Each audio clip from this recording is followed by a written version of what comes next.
You're listening to the RMPodcast, the official podcast of Red Moon Productions. Here are your hosts, Brandon Davidson, Keith Cheatham, and Sean Sebastian. Enjoy.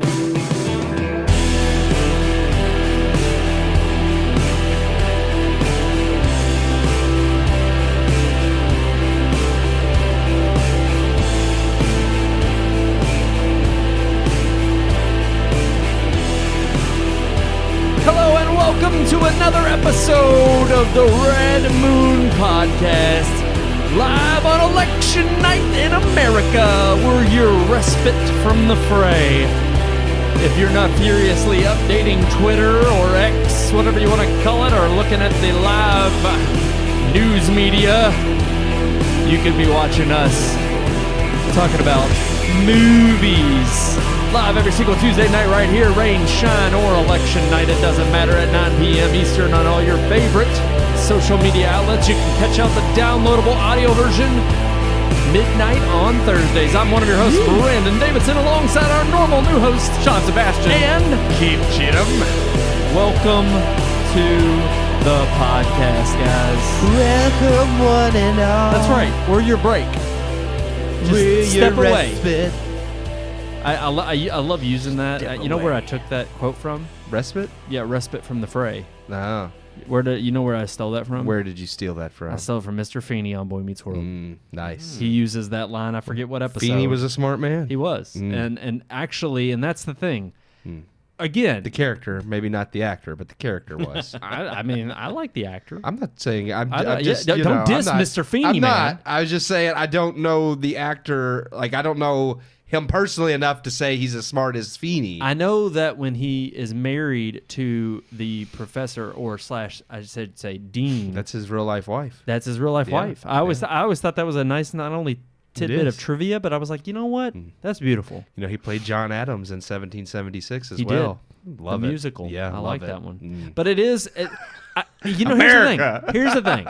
A lot of times, characters are written to be smart, but the writers are dumb. That's true. And anymore now, you don't have smart, actually intelligent writers. Pseudo jargon that they Exactly. think sounds smart, but then it's not at all. There were, I forget, there was an episode where Feeney or Eric gets on this kick of having like a word of the day calendar.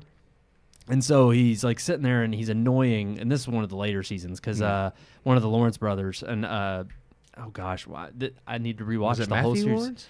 Yeah, it is, but Yeah. I'm trying to think of his name. Jack. Oh, yeah. Jack. Jack is him in the show. So he's really irritated that he keeps using all these big words because, of course, Eric is just, he's really he's the dumb one. Yeah, at this point in the show. Well, he's lovable and likable, but he's just a little bit aloof. He's kind of checked out a little bit. Yeah. But he's sitting there, and Jack's just like, Feeney, please make him stop. And so I forget the full phrase, but basically Feeney's just like, have you checked out the latest issue, or I forget what they call it, periodical of Lascivious, scantily clad? Basically, and he rattles it off, and then Eric just busts out of it. He goes, oh, Tushies for sale! And then he just runs and goes and gets a copy. Sean's like, what the hell are you talking about? That's exactly right. All I'm saying is, You don't need stupid stuff when you have tushies. Tushies. I know. Oh, Tushies? Yeah. Well, that's the way he kind of That's said the way he tushy. said it. It's Oh, like, okay. Tushies for sale. I don't know if I mispronounced Yeah. it. No, it's Okay. tushy. Yeah. But I will say, it took intelligent writers to actually make something that is intellectually stimulating. Again, this is why I like Frasier. Yeah. Frasier's a great show because there are actual like highbrow jokes, but it also, I think, is not so highbrow that it's talking down to the audience. It's inviting them along. It's witty. It's Yes, smart. It exactly. doesn't treat viewers. That's I think a lot of problem with modern things is they treat the viewers like they're too stupid to understand things, so they try to spoon feed or they don't even come up with something creative. They just, like I said, pseudo jargon. So they think people are dumb and can't understand what they're trying to put in a movie. That's why we often highlight people are dumb. Nolan. Oh, that didn't People are finish. dumb, but people aren't as dumb as what Cronenberg or the makers of The Witcher or all the we had to change it because the readers who love the books are just too stupid to understand it. Apparently, Or they're just so shocked by the amount of applause at these pseudo-intellectual film festivals that they're like, they just don't think modern audiences are going to understand Well, it. no, not when every movie gets an 11-minute standing ovation at every festival. I mean, At least Yeah. 11 minutes. I didn't understand Megalopolis. yeah, I but it didn't had get it no. had an 11-minute standing ovation, which proves how stupid you We'll are. watch it later and just be like, this is a masterpiece. Just like Tarantino. I'm gonna watch it at home, and I'm gonna stand up in my basement and clap for a half hour. It's just how brilliant it is. Dude, you should live That'd stream be that. great. Yes. You should sit there and straight clap up for 30 just straight start a minutes. live stream of you clapping in your underwear For by like 30 yourself minutes. in the basement, and the banner of the video just finished Megalopolis. Yes. And that's it. Yes. And it's literally a 30-minute It just video it of you deserves clapping. it. It deserves it. It'd be great. it literally looked like the Shia LaBeouf meme of him standing Yeah, up in the yeah. theater. Yeah.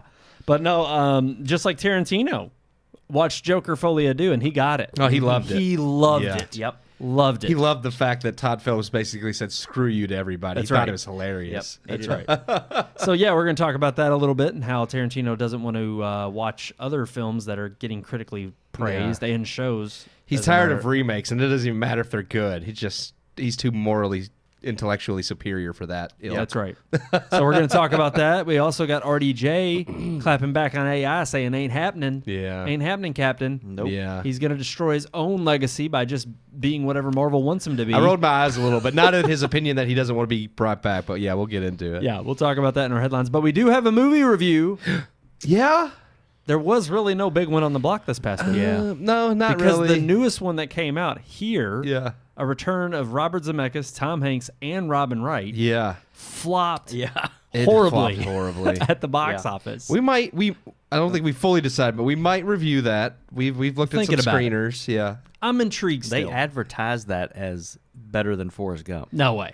That's how they were advertised. Yeah, I no think way. they wanted that way. having them three reuniting. They definitely were banking on nostalgia, Forrest Gump. Yeah. Of look at what they created in the past. And Look. I hate that because every time you get a legacy director that was great in the past, some like again Scorsese, Ridley Scott.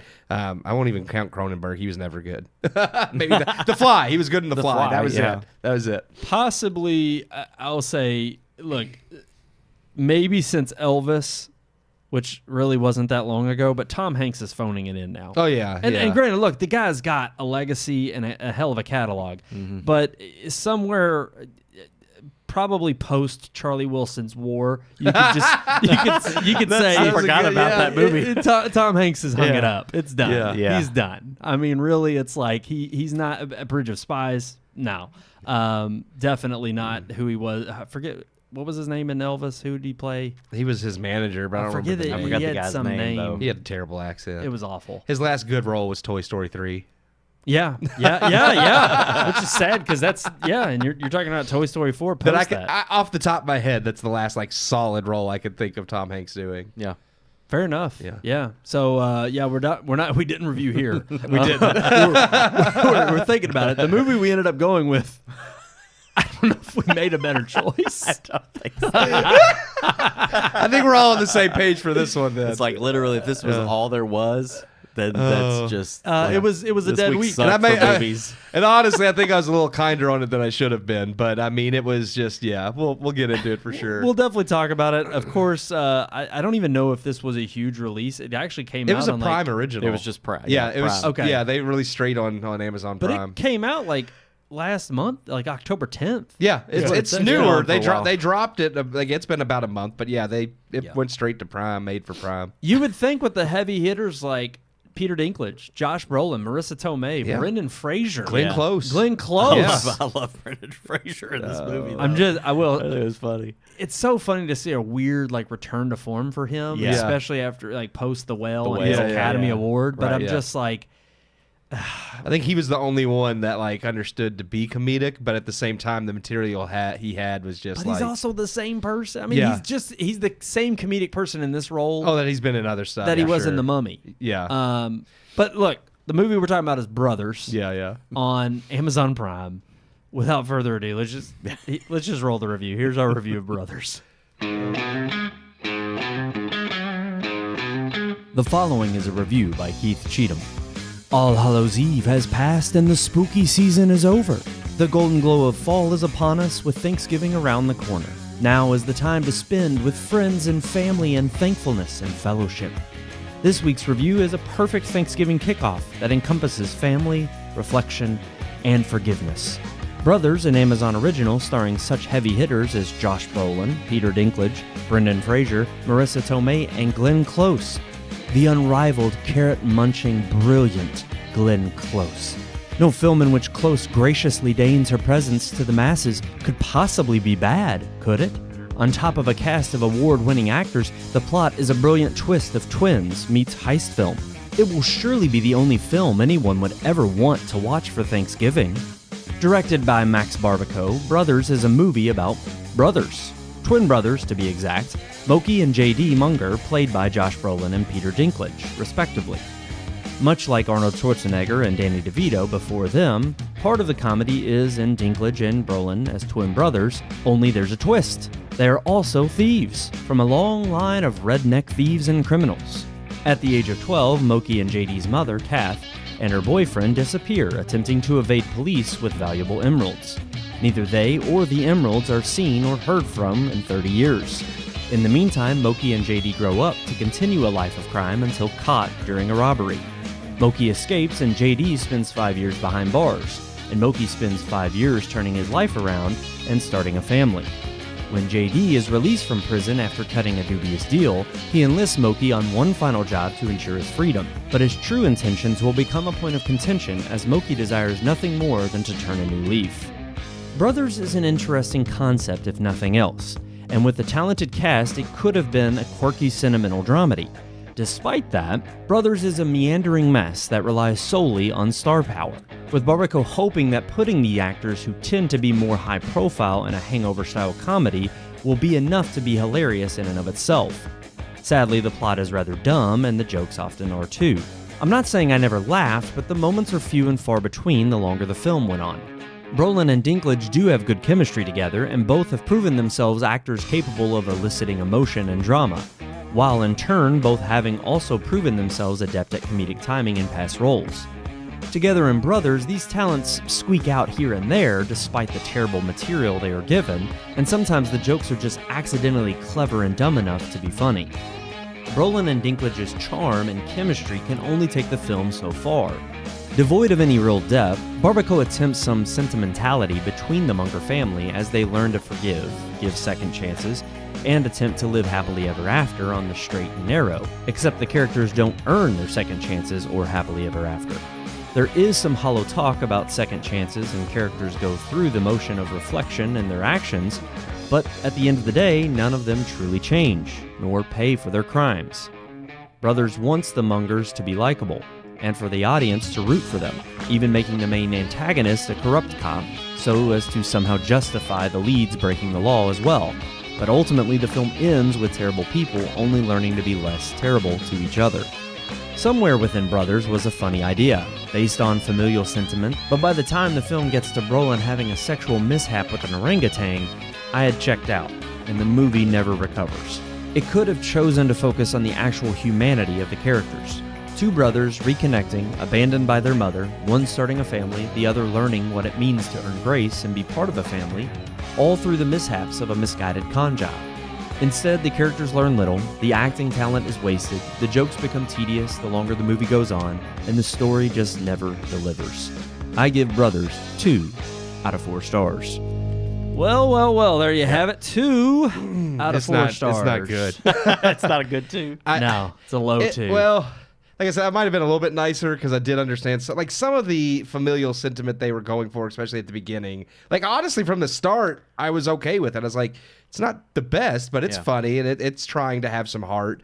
And then it just kept going, and that's where it went wrong. Is it kept going? Which no. Actually, that's kind of the weird thing. What I'm gonna say is probably the best part about it. It's an hour and 29 minutes. Yeah, it is short. It's literally like under 90 minutes, which is great. Yeah. That was probably the best part of the movie. Yeah. I couldn't agree more with what you said in the review about them not earning. Look, from the outset of the movie, I kind of knew the premise going in, but this whole shtick of like a line of redneck thieves, and then I'm supposed to care somehow from the beginning, and then even somewhat this loose, tortured relationship they have with their mother, and I just, one, I didn't buy it. Two, I didn't think it was heartwarming at all, even with it's so many different times I've seen this storyline done, and there's like a shred of decency that you try. They try to get you to fall in line with the character, to be like, okay, there's a glimpse here. Yeah, they're not all bad. Of some redemption arc, and there just isn't any of that. I mean, they're not only crap people, and I get they're just trying to make you kind of go along for the ride and enjoy it as it is. But then that's the other problem, is there's really nothing funny in the movie either. Yeah. There's not. I told you all, the orangutan scene. Mm-hmm. I laughed the moment it enters. Yeah. But then it's like any movie these days. It always goes too far. Yes. It devolved. It was like terrible. I mean, honestly, the only part that I thought was genuinely funny that didn't just kind of go off the rails was, and it's kind of close to the beginning, but when they're in the car just starting their trip, and Peter Dinklage starts talking about how he learned all this poetry in prison. Oh yeah, and he starts doing this awesome. He tells the story, and it's like, the meat. Okay, I like that. Yeah. And Josh Brolin's just like, what? What the hell does that mean? He ate the meat. Eat the meat, and he's just like, what? Like, and he doesn't know. And I thought that was genuinely funny, and then they cut it, and it was good. Thank you. You left it. Instead of just leaving it hang there, it was. But that's what the rest of the movie does.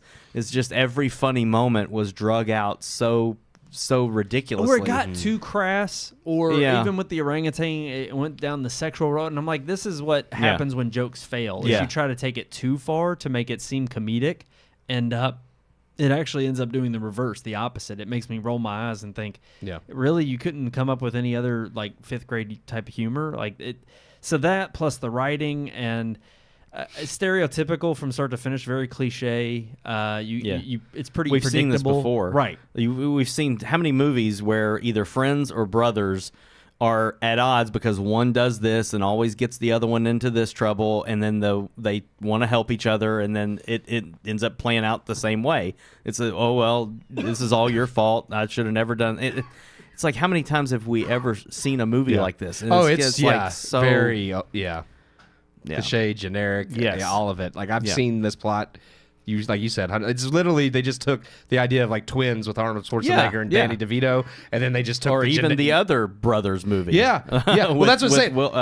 With Wahlberg, Mark Wahlberg, and Jake Gyllenhaal. I'm thinking. Sorry, my bad. Step Brothers is what I'm thinking of. Oh, with Will Ferrell. It's the same storyline. It's like two of them, and one drags the other one down and gets the other one in trouble all the time, and it's like they mixed a lot of I think just things you'd seen before and didn't do anything new. And I mean, I just honestly, it felt like it is exactly what we talk about when we say streaming services that greenlight something just to have content. It's like this kind of struck me as maybe something that I feel like was either on the back burner or it was potentially kind of a script floating around out there. Yeah. I mean, he was the director of Palm Springs, which had a brief moment in the sun, which, gosh, that had to have been, or is it not, was it Palm Springs or Spring Breakers? I can't remember what one it was. I'm thinking Spring Breakers. Maybe. The previous movie I don't think I've heard of Palm Springs, but I do know what Spring Breakers is. I think it might have been, correct me on that, if that was the movie he directed, because the thing was, the movie they showcased as what he directed, I kept thinking like, oh, I've heard of that, and it had like a brief moment of notoriety in terms of, oh, this could be like another up and coming director, and I'm guessing that there was no studio that wanted to put this in a theatrical run. So of course, streaming services are always looking for more content that they can put on there, and if you throw in the big names like he did, that immediately screams like, oh, it's a win, because you're gonna draw eyeballs just Palm from those. Springs, yeah. Oh, then I don't know what. Actually, I don't know. What is Palm Springs? I'm not sure what that movie is. Then I've seen that movie poster before, though. It has Andy Samberg and J.K. Simmons in it. I do not remember that. Yeah, I remember and Kristen Milotti, which is weird because she's been in things here and there, but she's really blown up with Penguin. Is that an Amazon flick too? Let's see. Good question. I feel like some of these directors and stuff get on these. They have like deals. Well, it's Hulu. Palm Springs is Hulu. It's Sorry, like I've got a phone call. You gotta take it. You can take that if you need to. If you need to take it out. Yeah, we don't. Yeah, hang on. On air, or you can No, step go out ahead. if you need to. Okay, No, keep going. but no, Alrighty. I think it's like what is it? The Palm Springs or no, the what's her name doing the penguin? Kristen Milotti. yeah, I was gonna say she She has was blown also up. she was also in the last season of How I Met Your Mother. Yeah, she's the yellow jacket and umbrella. Spoiler alert, but yeah, she's the mom. Oops. But Sorry. she's actually blown up lately, so that's weird. But I was just thinking, I don't know that, but I did recognize the writer Ethan Coen, not to be confused with the Coen brothers, but Which is funny because I'm actually glad you brought that up because I thought it was. No. He's been gotten quite a bit of work lately too, but for comedies and he's very 50-50. He helped write. How old is that guy? Ethan Coen? Yeah, I'm I curious. think Just he's 'cause- fairly older because he worked with the guy that made King of the Hill. That was the first movie he wrote on in 2006 was Idiocracy. But still, Ethan Coen and Joel Coen were known at the time that he was probably born. He is 50 years old. Never mind. No. Oh, okay. yeah. He was I was 50 just years thinking old. that would be cruel if your parents named you Eaton. Yeah. Eaton Coen. I don't know, Eaton Eaton or You're gonna Etten. be Eaton or Eaton. Etten. But he did. He helped write Idiocracy and Tropic Thunder, which are both funny. Yeah. But he also did Men in Black 3, which was okay, which Josh Brolin was in that too. Get Hard, which wasn't great. Yeah. No, that was Terrible awful. movie. We reviewed that. Yeah. Actually. So, but he also worked on Puss in Boots, which those are supposed to be the best Shrek movies made, according to critics. So, I mean, he has a very hit and miss writing. My guess is he's trying to break out with this movie. Clearly, he's got enough pull to pull in some star power to give him a thing. And look, I'm all for this is where I would be okay with actors coming together to kind of give some people with lesser known names a leg up. The problem is it didn't pay off. Yeah. And the story itself. Now, granted, I don't care if there's an extended cut or not. There's not enough material there for me to say that it warrants any more time. The time you spend with the movie is enough. That's more than enough. But it's just trust me, you get halfway through this and you're just thinking either one, I've seen this before. Yeah. It's not doing anything new, and there's really not enough, content there that warrants this viewing. There's no depth or emotional. I think that's what disappointed me a lot too, is that you do have these heavy hitting actors that can do emotion and sincerity, and it's I get this is supposed to be a comedy, but even good comedies still make you feel for the characters. And I really thought with Josh Brolin and Peter Dinklage, you'd have this really emotional brother moment, where they finally unite as brothers. Yeah. And it never really. I mean, they try it, they act whatever, I'm going to give my money up for you, but it was not. None of it was. Well, I even thought to Never some felt any degree connection. there was going to be, and this is what I'm missing again. Maybe because it's the most relevant of this kind of the same ilk, but in the most recent part of my brain that I'm pulling from is Baby Driver. Yeah. We constantly go back to that because it's someone who's on the wrong side of the tracks but knows it, still serves time and has a redemptive arc all the way through. And I feel like there's that element that's missing. It's again, there's a layer of, yes, you can have slapstick comedy, but it's either got to go so far outside the realm of normality, kind of like what you were talking about with Step Brothers, where you're like, okay, this is just a stupid, goofy movie. But it had more heart. It did. Still. And I would still say, as dumb as they were, some of the way people react to them was still more believable than instances in this movie where things would just happen, and I'm like, that would never happen. Right. Yeah. Well, again, I have to leave it up to the director and the filmmaker to set that line of believability. Yeah. And once you cross that line in your own movie, you've broken it. And now all of a sudden, I just can't fall in line and just go along to get along. I'm going to be looking for every single instance that is going to, give me something to, pick at. Yeah. And that's the problem is there were plenty of those instances in this movie, and ultimately it wasn't entertaining. Yeah. And I just got about halfway through where I was just like, I don't really care what happens to these characters, and each of the set pieces that drove them from one scene to the next just didn't keep me invested. Yeah. I just was, by the end of the film, I was just like, okay, I'm glad that one's over. I'll never revisit it again. Yeah. So there you have it. 2 out of 4 stars for Brothers on Amazon Prime. We pass. Yeah. Don't worry about it. No reason to check it out. There's plenty of other flicks on there to give it another try. Actually, Patriot was on there, and I was like, you know what? I don't know why. I haven't seen that in a while. I kind of feel like we should have did the one on Netflix that we talked about, the Oh, the one where she gets paralyzed. Don't move. Yeah. Because it was decent. It was probably way better than. Oh Brothers. yeah. Oh, Yeah. okay. All right. Yeah, we probably should have. Oh, but well. Live and learn. we're actually, I know we've already teased it a little bit where we're debating between two.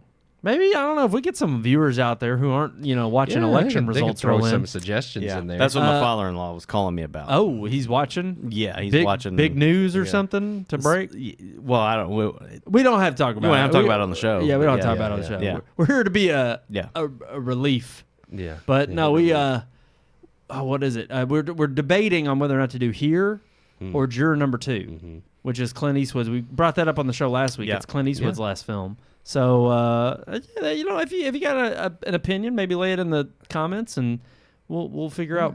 Or which if one there's is- another suggestion, but I mean, yeah. Oh, do you have one? No, you just we okay. mentioned whatever. Yeah, if there's Maybe something out there, else because this is kind of like it is kind of a dead week. Yeah. Because most of November. I mean, there's a few big ones in November, but most of November is our not next big very- one's going to be Gladiator. Yeah, too. that one's probably the biggest. And that's on the not block. till like the week of Thanksgiving. Yeah. So we got a while before that one. But yeah, we got some other ones to check out. But throw it down in the comments. I think we're ready to move on to our headlines, though. Do it. Let's get into it.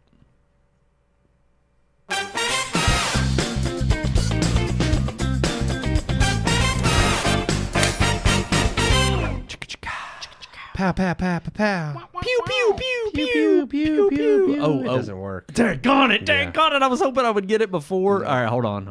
It's just a I'm blank bringing it up. Steam Deck. I'm bringing it up. We like. Oh, there it is. There it is. I think I just have to now write a note to You're killing me, Smalls. remind myself to just launch it.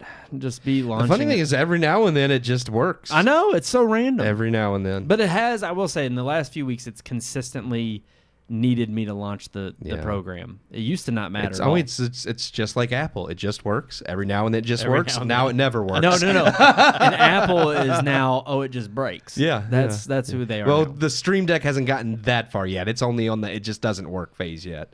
It'll get to it just breaks one day. All right, we already teased it a little bit, but we're talking about Tarantino. Tarantino. He is not interested. What is Quentin up to? in watching Dune or Shogun. Shogun. Now, Shogun. He's already seen them. He doesn't want to watch them again. Yeah, these are just remakes. There was a mini series in I think the 80s, and then of course Dune was Also a mini the series 80s, of Shogun. Yeah, Shogun. This isn't the first adaptation of Shogun they've done. Oh, okay. Yeah. And that's why he won't watch them, because he said that Been he's there, a- done It's a that. damn good one. I'll tell you. Yeah, well, that. this version is definitely way better and more accurate. But of course, I'm why watch? pretty sure most people, whether you're a fan of the book or not, would also argue Denis Villeneuve's Dune is way better than David Lynch's. Oh yeah, Yeah. That's the crazy So- thing is I get hating the fact that Hollywood constantly does these remakes. That I fully understand. But every now, I don't hate every remake. I hate all the remakes of movies that didn't need to be remade, and all the terrible ones like Ben-Hur. It didn't need it, and it was terrible. Yeah. Dune was not I like David Lynch's Dune for what it is, but nostalgia reasons. It was good at the time. Yeah. I feel like that was a sci-fi. Yeah. Like Star Wars. Like it's an iconic sci-fi film. And I think it was safe to Villeneuve's say. is definitely I think it's a shame to pass that up. Oh, his is art. Yeah. Well, Like it's on another level. I think it's safe to say too that the Dune that we got in the 80s was not. It's not even about it being an accurate representation, because that's not right. Because a lot of people who are fans of the 80s books, sci-fi is what it is. they would also argue too that Denis Villeneuve leaves out a lot of stuff and this is always the problem with book adaptations in general. But I would also argue that there are certain things that hold culturally, like you said, even Ben-Hur. Ben-Hur was an epic that won 11 Academy Awards. If you're going to revisit that story, I'd pick a story that literally is not in the cultural zeitgeist. Yeah. And arguably, some people would even be like, what the heck has Ben-Hur? I've never heard of that. Yeah. But if you watch any kind of movie at all, or any kind of sort of film buff, you're going to have heard of Ben-Hur. If Yeah. you haven't, You're just uncultured. that's it. You're an uncultured swine. Yeah, You need to go watch that movie. But no, that's the thing. It's not that I don't think Dune had been heard of, but clearly Denis was trying to create something that was much more longer lasting than just the generation that he brought it out in. And I think it's safe to say he did do that. Now, to not completely knock Tarantino, I'll give him some credit here, which is his main argument, and we'll have the article, the Hollywood Reporter article linked in the description below. His main argument really kind of stems from, again, like you said, remakes. And he's like, if you're going to adapt a book series too, he's like, why do you just keep going back to something that's already been made? Why don't you pick something else that is either in the same series that hasn't been told before instead of revisiting the same thing? And granted, I think there are a lot of things you could argue today that are being made. We've brought this up with the whole superhero complexity. And it's like, we don't need another Batman origin story. Yeah. We've seen plenty of adaptations of it. We get it. It's always the same basic premise, no matter how many times you tell it. We're okay with kind of plopping us down in the middle. Same with Peter Parker and his origin story. And we know what happens to Uncle Ben. Yeah. We get it. But regardless of that, it's still a situation of, okay, if you're getting a little bit tired of remakes and rehashes and you're looking for something original, I can't really argue with him there. I kind of see his point. No, that and I do agree with. understand it. And the only problem I have with him is that then he tries to buttress that opinion with saying how brilliant Joker Folie à Deux is. Because it did something no one was expecting. And I hate the whole subvert expectations argument. I get to me, it. that's the opposite of originality. Yeah. Because then it's like, okay, the creative essence is now built into the story of now we're just going to tell you something you really haven't ever heard. Yeah. I'm like, yeah, but if a movie going along down a certain path takes a 90-degree right turn, somewhere I couldn't. That's brilliant. Yeah, it's brilliant. Not. It's laziness. Brilliant. Especially considering coming from someone who's so meticulous, I feel like, about the details in films, especially someone who's very meticulous about details of certain time periods of filmmaking, like Tarantino is. Styles of filmmaking. Right. Like, yeah. And I feel like if you're making something original and you want to do something unexpected in your original film, that's fine. I do think it's lazy if you're in a franchise film, like you're doing something based on The Joker or like Rian Johnson's Star Wars, and you're so uncreative that you can't think of a good story that fits within the realm of what's already established, that you're just like, well, I'm going to do whatever I want and just tell people I'm subverting expectations. Yeah. That's what I feel like. They're just like, we're just going to make whatever because we're not good enough to do the actual job. And if you don't like it, then that's because you're not cultured and educated. Well, it's what I'm used to with Hollywood. Yeah. I'm used to, there's always this grandstanding of, again, it's like most things. They always go too far. It's like his point inherently of there not being enough originality is a point well taken. But then to go so far as to say, well, now we need it to be almost like Todd Phillips and Joker Folie à Deux, where it completely subverts your expectations, especially if you already had an expectation going in because it's a sequel, and it's also based on a character that most people know. Yeah, well, it's an expectation that Todd Phillips set. Yes. Like, I mean, it's like you just subverted your own expectations. It's like, just because you wanted to crap all over it doesn't mean I'm supposed to look at the crap you made and say, well, he crapped it out. Yeah. It's beautiful. No, it's still crap. So I get where Tarantino's coming. I would even somewhat sympathize with him if he had the argument of, I don't want to watch remakes or I have too many other things to watch. Because that's where I would almost argue is, if you don't want to revisit something that you maybe have already seen, and even if you argue like, hey, there's a nostalgia there, because he even's like, I don't need to hear about spice and sandworms anymore. Like, I already saw that with David Lynch. Yeah, and I got his point, like, because he mentioned on the show, he's like, I saw 13 hours of that. I know the story. To that, I'm even sympathetic. I can understand that. And he talked about, like, he mentioned Ripley, which is a book series. He's like, they made that book, like you mentioned, like twice. He's like, I didn't care about the story the first 2 times. I don't want to see it remade a third time. It's like, those I get. It's like, when you already know the story and the story doesn't interest you to begin with, the remake probably isn't going to interest you.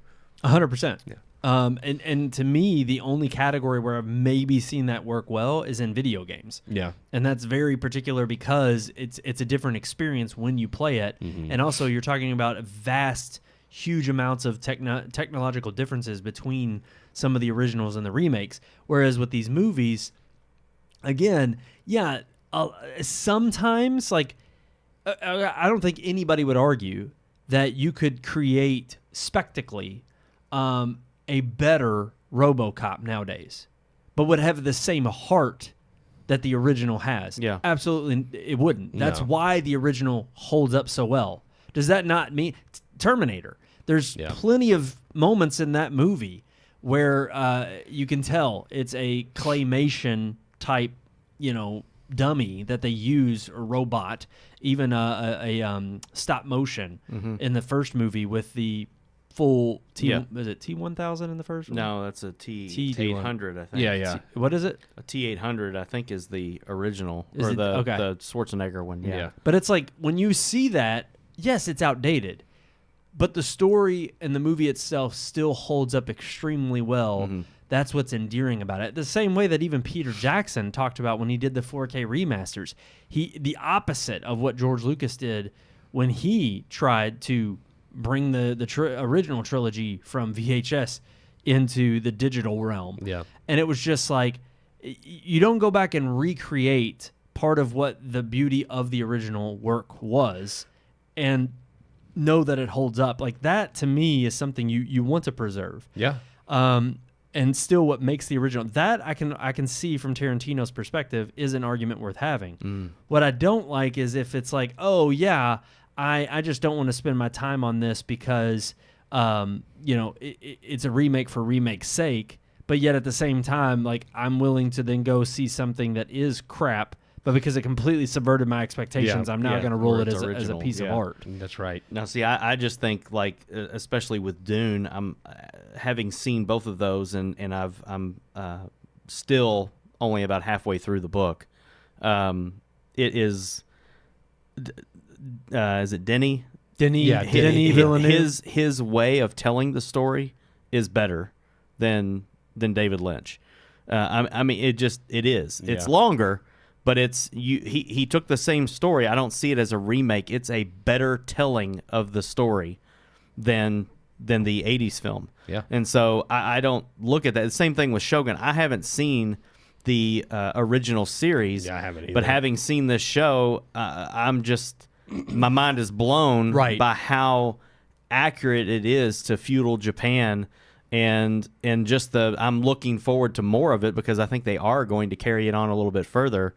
But if it's just a better telling of the story, I'm okay with that because some people tell stories better. Even if it's the same story, you can tell it better than somebody else. True. And so I don't. It may be a remake, but I think it's a retelling. Too, also the fact that sometimes, like you just said, there are people who don't know the original. Yeah. And I think if you can be, if this is the entrance into that world and that story it that might you've lead never me seen, to go watch the original.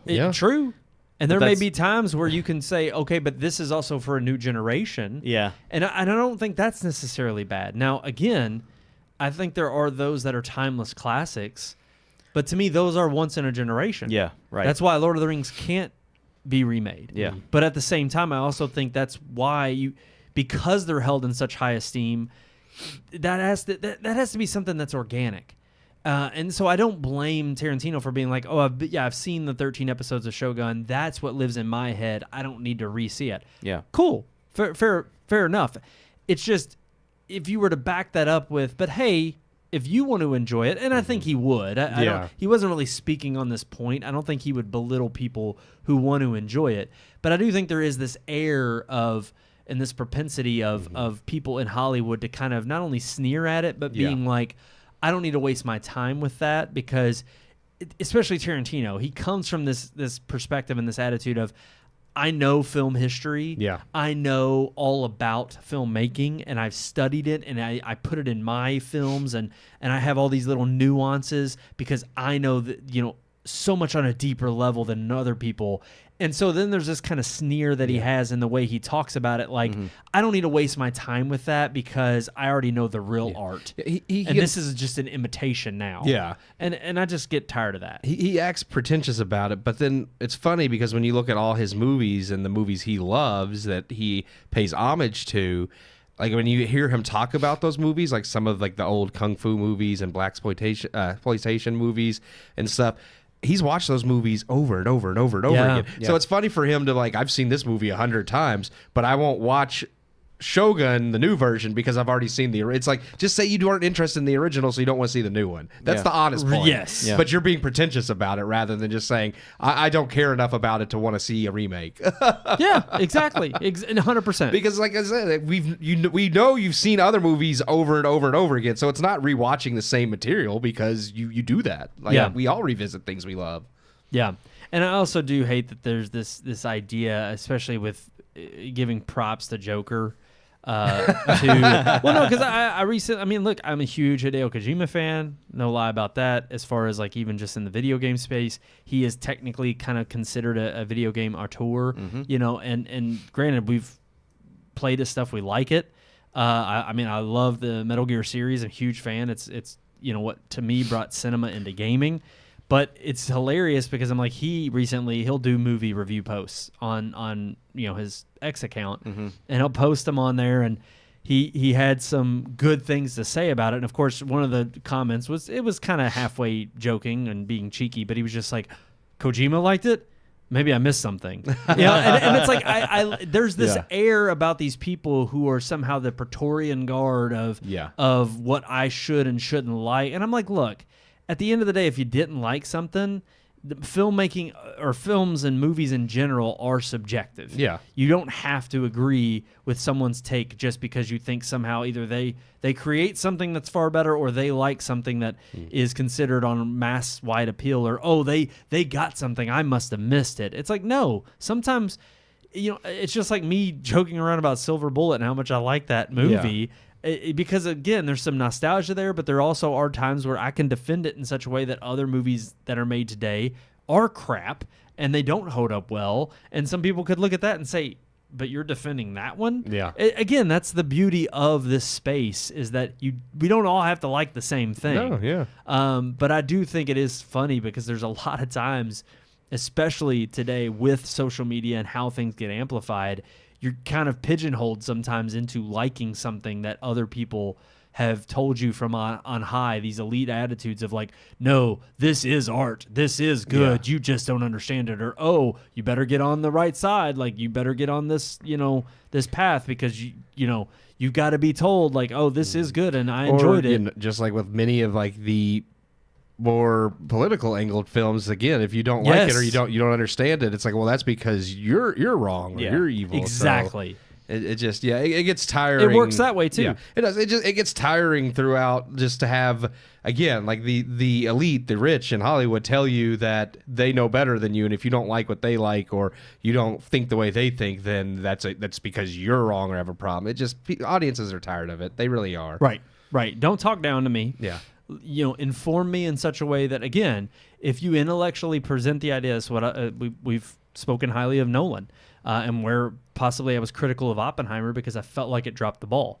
I felt like he was a little bit too preachy with some of the, you know, more methodical, overarching, not even methodical, I'd say more the humanitarian aspect of the film. I thought he was kind of being a little bit too preachy with, other than the physics behind it. Yeah, he talked up the physics and talked up the explosion, but then that wasn't really the meat or the crux of the film, and I felt like that was a big miss. Yeah. Whereas other films like Inception or Interstellar, I felt like he really does a good job of weaving in the science or science fiction into the narrative and into the characters, and he doesn't treat you like you're stupid or talk down to you. He presents it as he would, and he lets you take it at face value, and if you like it, great, and if you don't or you don't understand it, then you end up being in the same line as Tenet that nobody got. Yeah. I was gonna say, that's one that I still just can't wrap my mind around. Nobody got that one. Nobody. But at least Nolan doesn't tell you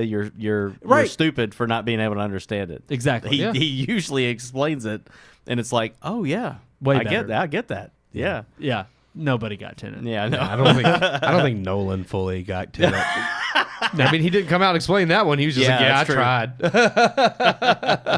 All right, guys, moving on to the next headline. RDJ. What? He said, nah. He's going to sue everybody. Nah, bro. Yeah, he's going to sue the pants off of people. Instead of you making my face out of AI-generated computers, I'm just going to be every character in the Marvel Universe. I'm Yeah. going to be Iron Man and Dr. It's Doom like- and whatever you want me to be. It's like, look, I don't need AI to sell me out. I'll be my own sellout.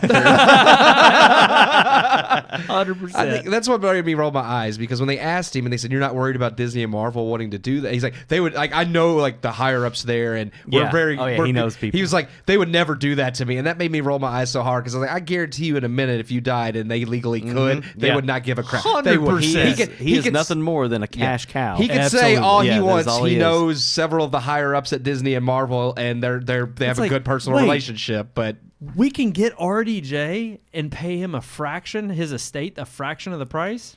Sold. Yep. That's all it would take. But yeah, he is saying All that it would take. he wants to, like, I think he said even in his will, like, that his estate would sue in Oh, the of course. future. Yeah. So yeah, I love how he said Yeah. my lawyers would be present. Yeah. Like, they don't care. Yeah. It's like in 100 years, nobody's going to care who you are. It's like, well, even if he did, even if he put it in his will, once he's passed and the estate sees that money, they could easily just be like, yeah, we don't care. Go ahead, use his AI. I mean, Look, again, regardless of what legal standing there is, the fact is I think it's hilarious that he has this stake in somehow believing, again, it's this pretentious nature of Hollywood and how big their egos are.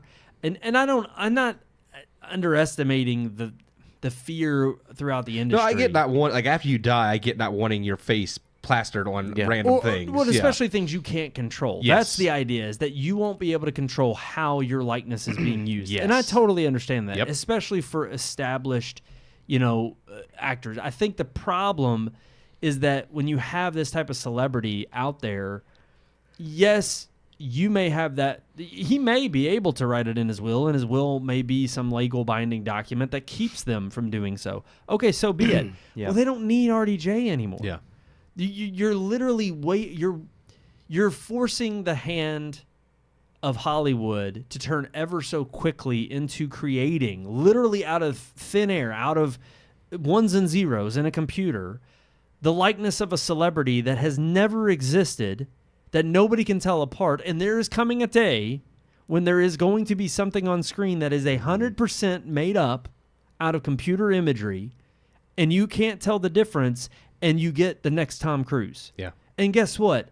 The only estate that owns them is the person or the company that created it. Yeah. That's it. So you're just furthering the decline of what a celebrity of flesh and blood really means that much quicker.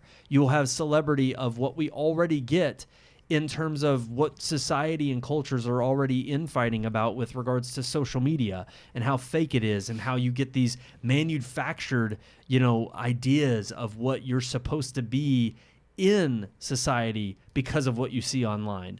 You're just going to get whole cloth made up out of ones and zeros, like I said, digital artifacts that now are going to take that place of flesh and bone. That's what's coming.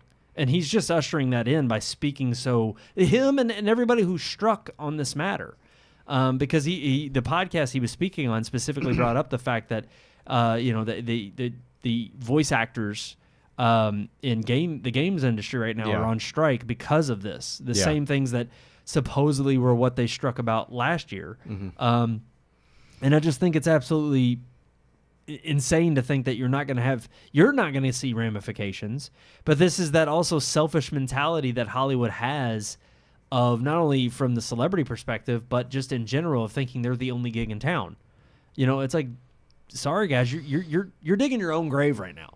And I'm not saying you hand over your rights. I'm not saying you give up and just say, well, you could just AI create me in anything. That's not what I'm saying. But you've got to approach it like any kind of new technology of, yes, there is some trepidation, some intrigue here of we don't quite know what this is. But to completely write it off as if I'm not doing it, I'm done.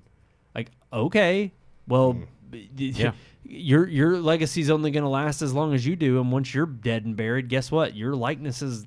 It's not even about your likeness anymore. You're just going to wither away with time.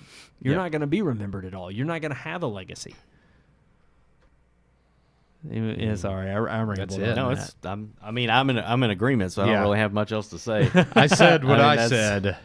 And That that's was all it. that I said. My bad, guys. No, it's I just took that. Yeah, I don't know. I think RDJ is being a little pompous. Oh yeah, no, I agree. Yeah, And it's he's- like, hey, Definitely in the way that he acts like he knows everybody, and it's my law firm will still be Yeah. very active. Yeah, and I I'm love like, that. until your estate fires that law firm and hires another one. Yeah. And then then what? And exactly. Again, I get the idea. You don't want your likeness used for things you can't control. With that aspect, I'm with him on. Like, I understand that fear. It's just like you said, the pompous way of he's acting like, oh, I can ensure it'll never happen to me. And it's like, you say that, but that's what makes it scary is that once you're gone, you really don't have a say anymore. That's right. 100%, exactly. And you're left to the annals of time. The annals of time. The anals. The annals of I mean, time. hopefully his kids don't ever fall on bad times and need money. Yeah. And then Yeah. they'll just sell their dad out. Sell Papa's face to Yeah. Marvel. Yeah. So that they can always have Iron Man. Well, and I think that really is, to me, what took the cake home is the whole time I'm reading this and I'm like, dude, you just signed on to be Dr. Doom. yeah. Like, you were Iron Man. You Yeah. were the literal pillar of was the which face of Marvel, Marvel, yeah. was built upon. And yet you came back for a paycheck. Yeah. And you're talking about, the future. He came back estate's for not going to he whore came back for yourself a out. brilliant Bold. idea in the Right. Russo brothers. Sure. Okay. Yeah. I just love it. It's like, dude, there's just no integrity there. Yeah. I'm sorry. I just don't buy it. I don't buy it. All righty. Ready to move on to, our Yeah. unique weekly segment. You Well, don't have two movies. He gets through a little quicker. I know, it's insane. We got a good one, though. Kind of come up out of whole cloth. But yeah, let's run our story time segment. It's story time, where the podcast members tell their stories. And to be fair, there was not a whole lot of news. There past wasn't. week. There wasn't. That was actually that was a good one. I thought that. No, I mean, I that and enjoyed the it, yeah. Tarantino Yeah. stuff. I thought were And, pretty I mean, solid. even though we didn't discuss it, I am looking forward to seeing Takazawa's new Godzilla Yeah. film. He got Teased greenlit to that, do so yeah. He will be directing. The same director from Godzilla -1 Yeah. will be coming out with Writing, another one. directing, and special effects supervisor. Yeah. So I was yeah. actually telling Keith while we were over at the Smoke Shack that that director had they just recently said that they had held a meeting with Kevin Yeah, Feige. apparently Feige met with him. Are you So, serious? Yeah, I guess they're going to try to, they got to try to, Poor unfortunate soul. whether he well, I did read he turned down all offers to make Godzilla 2, so maybe the Marvel offer is one of the offers he turned down. Who knows? Godzilla +2. Yeah. I just look. I'm all for, especially these foreign directors / there's it's weird. There's I a didn't mean to certain- pull us back into No, the headlines. no, real quick. This is it. There's a certain charm about feeling the recognition of Hollywood and America when you receive the success of Yeah. like, hey, you created something that was successful here in the Yeah, it was States. successful globally. Global, yeah. And in general, exactly. Yeah. And it's nice to see that recognition of, hey, we want you to come to the biggest stage Yeah. where we can give you, Well, that's not Marvel anymore. no, but that's what I'm But saying. I get your point. Yeah. It's the idea behind come here and we'll give you a blank well, I can't say a blank slate because there's always strings attached. Yeah. But what seems like a creator's dream Yeah. of receiving this huge budget, this huge production value, create this whatever, I'm sure again there's strings attached, but whatever your idea is, because you've already made some success, it's like now it'll be and I hate it because there's times where there is some payoff and there's other times where creators, filmmakers will take that to, a ridiculous extent, and then it's like they never really return because they don't know how to manage something on scale. Because Yeah. I hate to say it, the part of what made Godzilla -1 so great was its attention to detail and it telling a smaller, intimate story with certain appeal of, you could tell there was love behind it. Yep. And it was dealt with passion. And having to manage the tiny budget to make Yeah. the best Yeah. film, it's like I mean, when you can see what they did with the team they had and the special effects they created, it's insane. Yep. It's amazing. So I'm more intrigued by what he's going to do next. with just that run away franchise. from Marvel, run Yes. away from Disney. Don't Say go to your no. don't take the money, man. Don't take the money. You're selling your soul. Alrighty. Now we're ready to move on to our unique weekly Yeah. segment. Story time. A time you failed the test. Mm. I've actually got a time that I failed a class. Me too. But I'll let you all go first. Oh. I've done that. Is it but just a time we failed a in general? Specific test is what I'm going. That's what you wrote, so that's what I'm Yeah, going that's for. good. That's fine. I'd rather do. Like, I mean, if you're going to talk about a class, I'm just going to go with that because I can't think. Like, I mean, there's plenty of tests I'm sure I failed that I was just like, well, my parents are going to beat me when I get home. Ooh. I mean, you know. Did you ever have to so. get one signed that you failed so miserably and they were like, you got to sign this? I don't and remember your ever parent- needing to have a test signed. Really? No. Yeah, not even at Butler. Did they do that there when we It went? depended on the teacher. Huh. But mine were mostly Just the in middle report school. card. It's like, because I mean, it shows in the report card, but yeah, I don't remember. Yeah. I never, yeah, mine I was failed never a Spanish test. but- freshman year because I just I Oh, didn't really? I didn't have to do like any of the whole I did the projects and stuff. But I didn't do half Who'd my you work have there. for Spanish? Was that Mr. Crady? I think so. Freshman Oh, year. I could have, but because I ended up doing like summer, like just doing it on the computer. Like it literally took me like 2 weeks, and then I had an A doing Spanish on the computer. That way, my sophomore year, I could still be in Spanish too, and not have to repeat or whatever like Yeah. Spanish. I didn't. It was just I just wasn't. I was like, I don't know why I have to learn this, and I just didn't do my Well, work. because in America, Yeah, I mean, I have to learn understand how to fully speak now Spanish. why I should learn. Yeah, but I that's just, why. yeah, I didn't like. Well, you could kind of elect which language, but I'd already taken Spanish in 8th grade, so I didn't see the point in switching to like something Yeah, I else. wanted to do French, but I knew that every Yeah. accent I had ever heard from a foreign language was Spanish, and I Yeah. was like, I can't get my mind. I couldn't break the you were habit. going to speak French, but with a Yes, Spanish accent. yes, exactly. like learn Japanese, but you That'd sound like be great. Spanish. Sean, what Yeah. about you?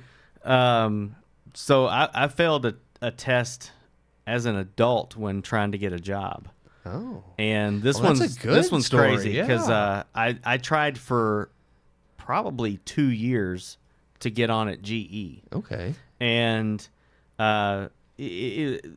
even though I failed the test, they still offered me a job, which just shows you don't want to work at GE. I don't know. Don't buy GE But anyway, appliances. yeah, right. But they I went for the first interview, went well, had to come back to do a test on the computer, and they put this. The whole thing was to kind of see how much you can pay attention to at one time while all these different things are happening.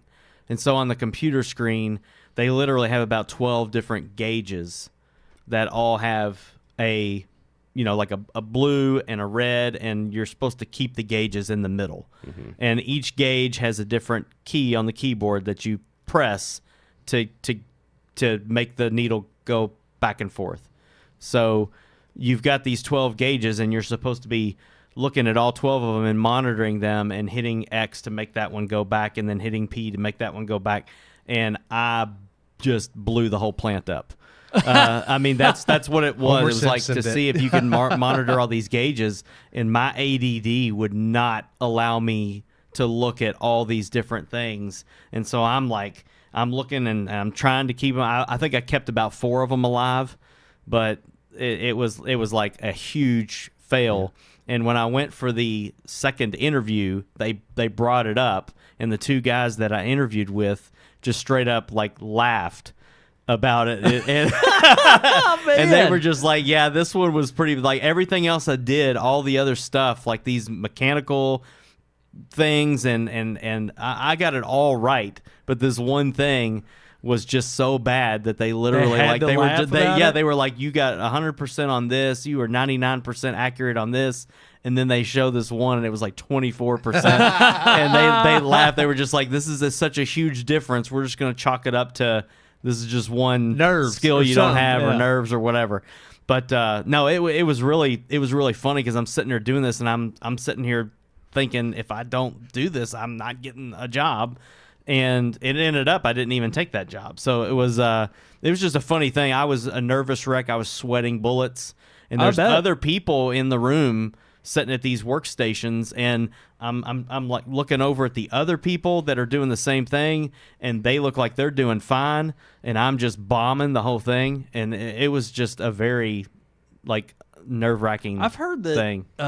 Getting on at Ford, there's like a test that's like that or something. Like I don't, maybe it's a certain position, but it's like you have to do a certain amount of Yeah, I don't math know. in your head, and like or at least by hand. Yeah. and not without a calculator, just to be able to. There was several computer tests that I had to take. I mean, one of them was like stupid. It was just like these like cogs on the screen, and you had to look at the ones over here. You couldn't move them, but you had to decide which cog Would went fit there? into that spot to make these other ones move. And it was like, this is like kindergarten. Like Right. I just flew through that stuff. But then when I got to the gauges and monitoring all the stuff, I was gonna say there's like, got to no be way. some kind of I'm sure they outsource it to some kind of company that's just like there's some kind of cognitive test that like they figure out. Well, this is testing this sort of skill, and I guarantee. And it's like because I mean. I don't know. I think about it in like the AP testing we did, which of course those were always, or even the CATS testing is what it was called, the end of the year test for school, and they would always do like this: do your best. There is no failure. Yeah. You just and I'm just It's sitting supposed to here, gauge how much you've retained or learned. right. Yeah. And I always thought not only was that bogus, but I'm like, the moment you tell me I got to worry and I'm not getting graded, well then I don't care. Yeah. I was like, and that reflects on the school. Yeah. That reflects on what they've taught you. and to me, it was always better. Like, I don't know, maybe I guess in high school I did take it a little bit more seriously, which I don't know why. I thought at that point academics mattered.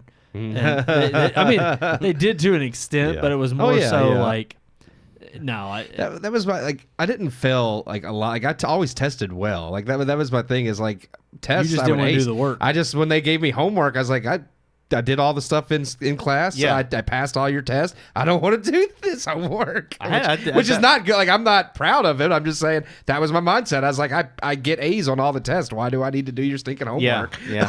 I don't know how I did that, but I did the same thing in middle and high school. It was like I didn't study.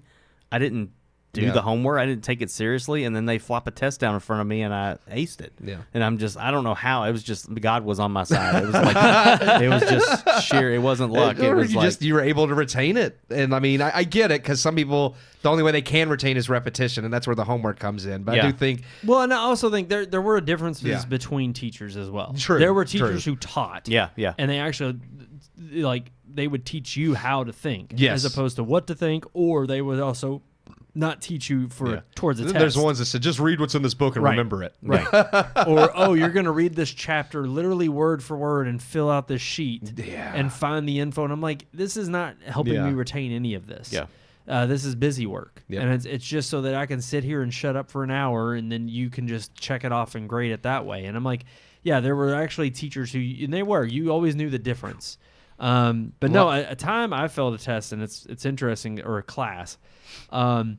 See, and it's funny because you talk about GE, and I'm like, I'm already looking at trying to get certifications in certain things. Yeah. And I'm not looking forward to doing like Cisco certification, a certain like VMware certification. Like I'm looking at those, and there it's like, not only do you have to know your stuff to make sure you're good, but that costs money as well. So now money's on the line. Yeah. And yeah, you think, oh, I'm going to study even more. But to me, I'm just like, I've never been a great test taker. Yep. I'm far better at, like you said, I'm far better at retaining it after practical use of something to where when you show me the test, like down the road after I've been using or doing something for a while, you show it to me and I'm like, oh, this is nothing. Yeah. Like, this is easy. Like I could probably go back and look at, I wouldn't ace it, but an algebra test from like, high school and just be like, oh gosh, I remember this.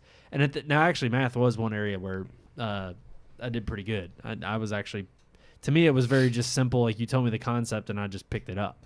But that's so like a very objective like category, whereas other things you gotta, there's more nuance. Yeah. But micro econ in college was one of those. And I remember at the time I was very fascinated with economics, but I also thought myself too better than the professor, and thought that I didn't need to really worry about studying or knowing terms because it was just going to be simple to understand.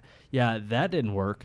And that was actually one of my classes that I failed in college, and I ended up having to use an elective spot later in like my junior senior year to right that wrong. Yeah. Because if you do get an F in college and you fail a course, You don't get, you don't get credit for it. Yeah. So I had to get credit somewhere. Yeah. So I was able to thankfully take that one on a chin and make up for it a different year or a different semester somewhere You else. got to learn from your hubris. It happens. Yeah. Yeah. And so I kind of wish I could go back and retake that course, but Thank God I'm out of college and I don't have to do that. But yeah, so that was the time I failed a course.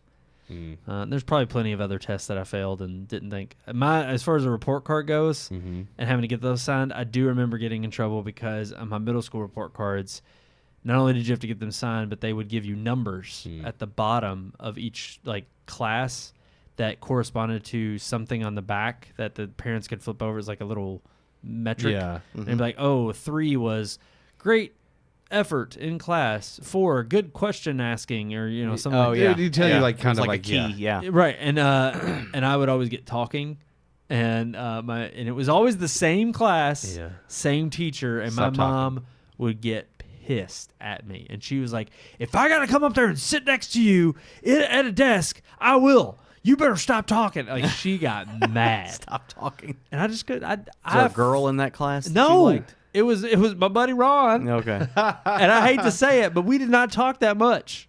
This teacher had it out for me, and I'm sorry. It was her fault. That happens. Yeah. So I got it. And now I get to talk all I want. Yeah, that's you right. Talk we know you enjoy the talk. That's still quite a bit of that. Alrighty, guys. Thank you all so much for tuning in. We appreciate you all watching. Hopefully, you're not so sucked away by the election results. Sean's getting in some breaking news. It looks like breaking news. There's some comments. There's a few comments. Oh, okay, good. Nothing. Anybody tell us what movie they want us to see? No, next nothing. week to review? Okay, all right. No. Someone asked if we were going to cover the election, and another person said Tarantino can do what he wants. You know both of them. Yeah. Okay. Well, you know what? We're not covering the election. No matter, you trust me. As soon as we sign off here, I'm going to be looking it up. I've been itching. Alrighty, guys. Thank you all so much for tuning in. Of course, you can always like, share, and subscribe on all of our favorite social media accounts right there at the bottom of your screen. Red Moon Book on Facebook, Red Moon Tweet on X, Red Moon Productions, Red Moon Picks on Instagram, and Red Moon Productions on both YouTube and Rumble. Like, share, subscribe on all those social media platforms. There's also that old-fashioned way of reaching out to us. What is it, Keith? RMPodcast at redmoonproductions.com. Oh, it got Edie. She immediately jumped up. She knows it's time. She knows. Here she is. She's smart. She hears that voice and she knows. Yeah, she knows. That's our calling card. Is our email, just like it can be for you all. So get out there. Don't vote anymore. It's done. Unless you're on the West Coast, go ahead and stay in line. Stay in line. Yeah. Do your civic duty. They're trying to close the things down. Stay in line. Yeah. Alrighty, guys. That's going to do it. Next week, Juror 2, Juror number 2, or here. It's going to be one of those two. I think we're picking between those. Yeah. I think at this point, yeah. Okay. Yeah. Alrighty, guys. Until then, I'm one of your hosts, Brandon Davidson, alongside our normal new host, Sean Sebastian. And Keith Cheatham. Adios.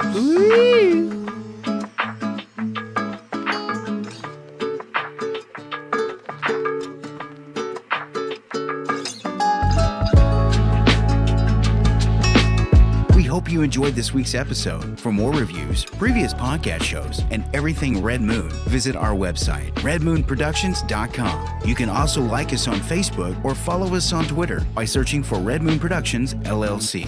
We'll see you at the movies.